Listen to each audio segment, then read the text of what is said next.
What's up, friends? Welcome back to another video. My name is Nick. I don't want to waste too much of your time, but today I want to get into it and talk about how to make great coffee with a Chemex coffee maker. It's very simple. People love to overcomplicate things. People love to bring in scales and timers. I feel like you spend so much time messing around with all the settings and the time and making it right when you can really just make a great cup of coffee without any of that stuff at all. I've been doing this for about 3 years now, so I feel like I have a really good grip on what makes a good cup of coffee without using any of that other bullshit. So let's dive into it. Some of the things you're gonna need today are a long spouted kettle, and I have it on the induction burner right now. The water's coming up to temp, but we're gonna need boiling water there. You're gonna need your Chemex coffee maker. It doesn't matter if you have a 3-cup, 6-cup, or an 8-cup, they all brew relatively the same. I have the 8-cup model. This indicator on the side is very important. That's our halfway mark. That indicates that 4 cups have been finished. And then also the bottom of the collar is how you know that you've brewed 8 full cups. You're gonna need paper filters to go with your Chemex. These are the natural brown square ones. You're gonna need a coffee grinder, and then you're gonna need good beans. I really stress on having good beans. It doesn't matter if you like a dark roast or a light roast. Kelsey and I typically like a darker roast. The thing with good beans is you're gonna get good coffee. If you buy shitty beans, you're gonna get shitty coffee, period. I do wanna talk quick about the actual cups of coffee. I don't know whoever came up with this quite a while ago, but a cup of coffee is actually 5 ounces.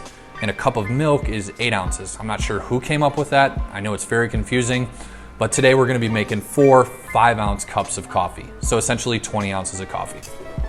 So like a good rule of thumb to keep in mind is 1 heaping tablespoon of coffee grounds is gonna make 1 5-ounce cup of coffee. So go ahead and take your paper filter here. I just have the square ones. They're pretty simple. They come basically pre-folded. So you're just gonna fold it in half once, fold it in half again, and then like tip it towards one of the corners, and then open up just like this, and you've got yourself a nice little place to put the coffee in. Pop that into your Chemex like this, and it's important to have the 3 pieces of paper here towards the spout, and then the single side here over towards the back. Pre-soak the filter, and what this does is it kind of eliminates the paper taste a little bit, and then it pre-warms your brewer so you're not brewing into a cold Chemex. Swish it around a little bit, perfect. And then just go ahead and dispose of the water. Next, we're gonna put in our beans. So like I said, we're making 20 ounces of coffee, which is about 4 cups. So we're gonna use 4 heaping tablespoons here. All right, so when that's done and you got your beans inside of your coffee filter, just go ahead and give it a quick shake, flatten out any beans that maybe have created like a little bit of a mountain. Now we're gonna go ahead and start our brew, and the first pour is probably the most important. It's called the bloom phase. So what you're gonna do is you're gonna start towards the middle and just work your way outside until you soak all of the beans up there. And you should see a lot of bubbles start to come through. And I usually do a pour that's just enough to cover all the beans and just enough to soak everything, and then when I start seeing bubbles come through, that's when I know is a good time to stop.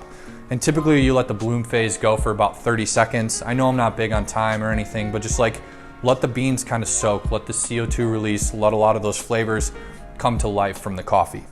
So then once our roughly 30 seconds is about up, we're just gonna go ahead and continue brewing.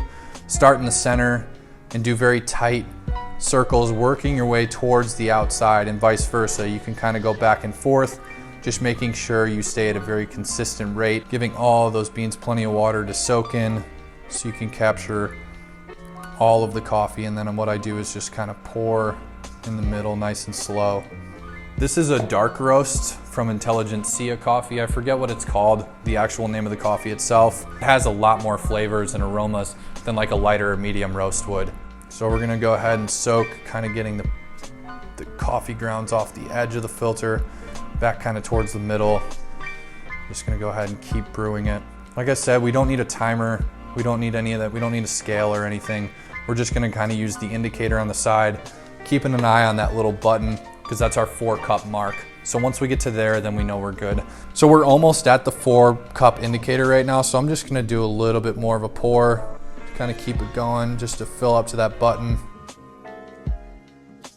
So we're basically done. I'm just letting the last little driplets come off of the filter, and we made it to our 4-cup indicator. So discard of this filter and the beans that you've already used, and that's it. We got a really good smelling, good looking Chemex of coffee here. So I'm just gonna go ahead and pour myself a little cup. And that's probably about 5 ounces or so right there. This cup is a little bit smaller than most coffee cups. Let's have a little taste. Oh yeah, it's good. Super hot, but good. Anyways, I hope you guys enjoyed this video. I wanted to show you a simple way to make Chemex coffee without getting fully scientific and turning it into a giant experiment. It is simple. This is a beautiful coffee maker. I highly recommend it. It makes a great cup of coffee every single time. I've never had a bad one. So hope you guys enjoyed the video. Stay tuned for more. Peace.